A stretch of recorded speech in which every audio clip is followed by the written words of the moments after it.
CRT का exercise है ना 1.1। हाँ, और क्वेश्चन नंबर 5 है। क्वेश्चन नंबर 5 क्या है? यूक्लिड विभाजन प्रमेयिका का प्रयोग करके दर्शाइए कि किसी धनात्मक पूर्णांक का घन 9m 9m प्लस 1 और 9m प्लस 8 के रूप का होता है। में से लाइन का उठानी है। यहाँ से ना माना कोई धनात्मक पूर्णांक संख्या ए है।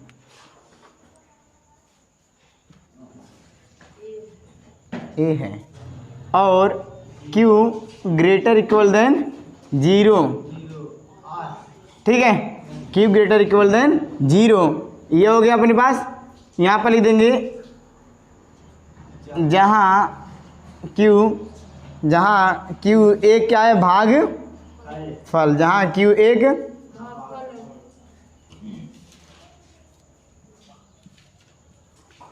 और यहाँ पर तथा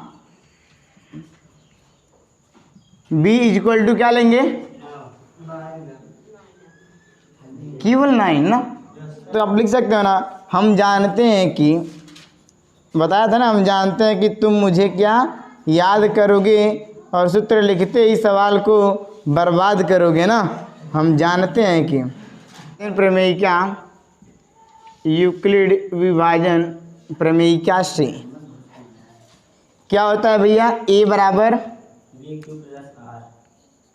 A बराबर BQ प्लस R ऐसे लगाएंगे, जहाँ पर बोलेंगे कि R 0 के बराबर या तो 0 से बड़ा बट B से छोटा। अब क्या लिखेंगे? A equal to BQ, B का मान 9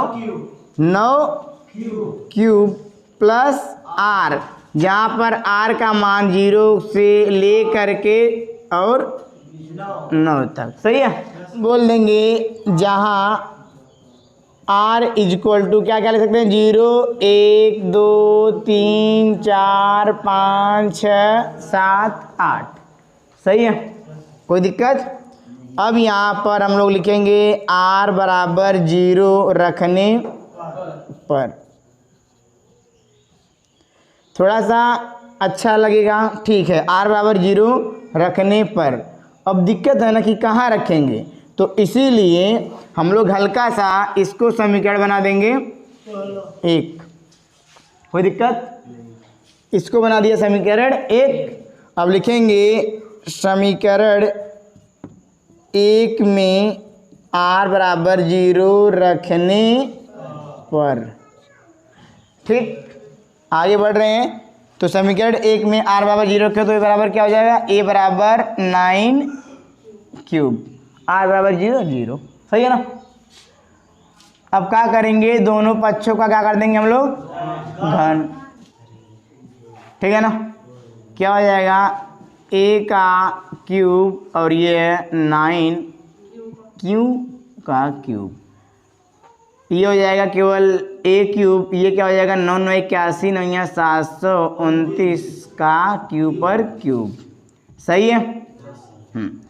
अब यहाँ से अगर 9 कॉमन ले लो, अंदर क्या बचेगा? 81 Q का क्यूब।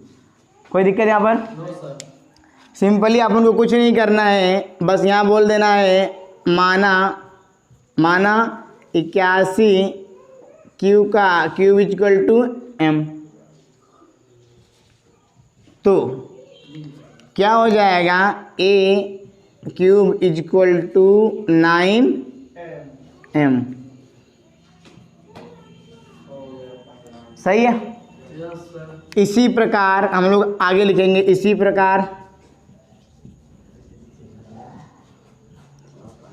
प्रकार समीकरण 1 में R बराबर कितना रखने पर? 1 रखने पर क्या हो जाएगा? समीकरण 1 यहाँ था। A बराबर 9Q प्लस 1। A बराबर 9Q प्लस 1। सही है। A बराबर 9Q प्लस 1। यहाँ पर भी हम लोग क्या करेंगे? दोनों पक्षों का फिर से दोनों पक्षों का घन क्या हो जाएगा, ये ए क्यूब और क्या हो जाएगा, ए क्यूब के बाद 9 क्यूब प्लस 1 का क्यूब। सही है। अब यहाँ पर फार्मूला याद होना चाहिए। क्या हो जाएगा, यह ए क्यूब 9 9 81 में 729 प्लस 1 प्लस 3ab 3 9 27 का क्यूब और ब्रैकेट में 9 क्यूब प्लस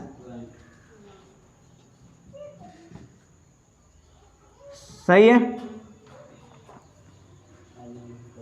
अब ना एक बात है यहाँ पर, ये देखो अगर इस 1 को ना लास्ट में भेज दो कोई दिक्कत होगा नहीं। ये लिख दो 729 क्यू का क्यूब और प्लस 27 क्यूब 9 क्यूब प्लस 1 और लास्ट में प्लस 1। सही है। अब इसमें से हम लोग कितना कॉमन ले लेंगे, 9, क्योंकि मुझे इन सब जैसों का रूप बनाना है। तो इसमें कितना कॉमन ले लेंगे हम लोग, 9। यहाँ पर जब 9 कॉमन होगा तो अंदर क्या बचेगा, 81 का क्यूब पर क्यूब और प्लस 27 नहीं 9 त्रिक 27 क्यूब और ये 9 क्यूब प्लस 1 रहेगा ही ना, और फिर यहाँ से ये प्लस का 1। सही है। दूसरी बार हम लोग फिर यहाँ पर क्या करेंगे, माना क्या 81 क्यूब पर cube plus 3 cube 9 cube plus 1 equal to m। ठीक है, सेम चीज़ वही m। तो फिर क्या होगा, ध्यान दीजिए, तो फिर क्या हो जाएगा, a cube equal to 9m plus 1। दूसरी बात प्रूफ हो गई। सर यहाँ पर भी m लिए थी, यहाँ पर भी क्यों लिया हूँ, क्योंकि m एक वेरिएबल है, बदलता रहेगा मान, है ना, सीधी सी बात है। इसी प्रकार समीकरण 1 में r बराबर 2 रखने पर, तो रखेंगे समीकरण 1 अपना इधर है ना, a बराबर 9 क्यूब प्लस 2 ना, a equal to 9 cube plus 2। Same बात वही है, फिर से इसका घन करेंगे, लिख लेंगे दोनों पक्षों का घन करने पर, जैसे अभी तक सब लिखते आए हो। तो अपन लिख लेंगे दोनों पक्षों घन करने पर क्या हो जाएगा, ये a पर क्यूब और ये हो जाएगा 9 क्यूब प्लस 2 का होल क्यूब ना। फार्मूला लगा देंगे यहाँ पर, ओपन कर दो, कितना जाएगा 9 81 में 729 पर क्यूब प्लस 2 4 दूनी 8 प्लस 3 27 27 दूनी 54 पर 54 क्यूब और एक ब्रैकेट में 9 क्यूब प्लस 2। सही है। अब यहाँ पर एक बात पकड़ में आ रही है सर, इस 8 को आखिरी में भेज दें, 729 क्यूब पर क्यूब प्लस 54 क्यूब और 9 क्यूब प्लस 2 और प्लस 8, हिन का कॉमन ले लो 9, क्या हो जाएगा 81 क्यूब पर क्यूब प्लस 9 6 54 9 6 54 6 ना, और यहाँ पर सेम वही रहेगा ना अंदर 9 क्यूब प्लस 2 प्लस 8। इसको कापुट कर दो फिर से m, जो अपना है माना 81 क्यूब का क्यूब प्लस 6 क्यूब और ब्रैकेट में 9 cube plus 2 equal to m। तो क्या हो जाएगा बराबर a cube equal to 9m plus 8 ना। अब यहाँ पर ये वाला फॉर्मेट चेक करो, जहाँ जहाँ पर मार्क कर रहा हूँ, देखो यहाँ पर ये वाला टर्म तो आ गया क्या अपना, तो हम लोग लिख देंगे लास्ट में, अतः धनात्मक पूर्णांक का घन 9m कामा 9m+1 तथा 9m+8 के रूप में होता है। आखिरी में उत्तर लिख देंगे, ठीक है, कोई दिक्कत, और लास्ट में लिख देंगे इति सिद्धम। डाउनलोड कर लो बढ़िया से।